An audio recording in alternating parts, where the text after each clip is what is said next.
বাচ্চাটাকে আমি মাঠে রেখে পানির জন্য 1 ঘন্টা যাবত খুঁজতেছি।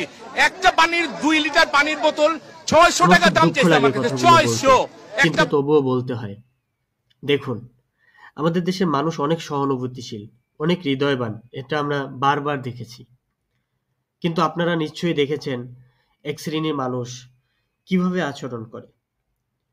এই অসময়ের মধ্যেও যারা প্রকৃত পক্ষে সাহায্য করতে পারেন, তারা প্রয়োজন অনুযায়ী নিশ্চয়ই সাহায্য করবেন, এটাই স্বাভাবিক। কিন্তু আমি মনে করি একজন মানুষ যখন বাস্তবভাবে প্রয়োজনীয় না, তখন বাসায় চুপ থাকাটা এটা একটা বড় রকমের সহায়তা। এখন এসে কেউ একজন এসে যেন মিলন মেলা বসায় দিছে। ফলে কি হয়েছে? উদ্ধারকর্মীদের কাজ করতে বাধার মুখে পড়তে হয়েছে। ২০ টাকার পানি ২০০-৪০০ টাকা হয়ে গেছে। কেউ ভিডিও আর ফটোশুট করতে গেছে। আবার এক শ্রেণীর মানুষ নিজেদের দল নিয়ে হাসপাতালে ঘুরতে গেছে।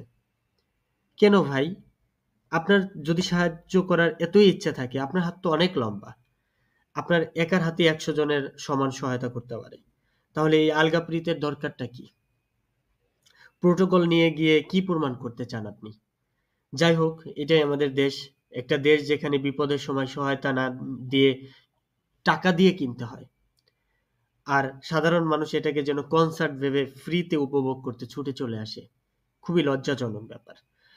আর রাজনীতিবিদরা এই বিপর্যয়ে একবার ঘুরে এসে নিজেদের জনপ্রিয়তা বাড়ানোর চেষ্টায় ব্যস্ত থাকেন।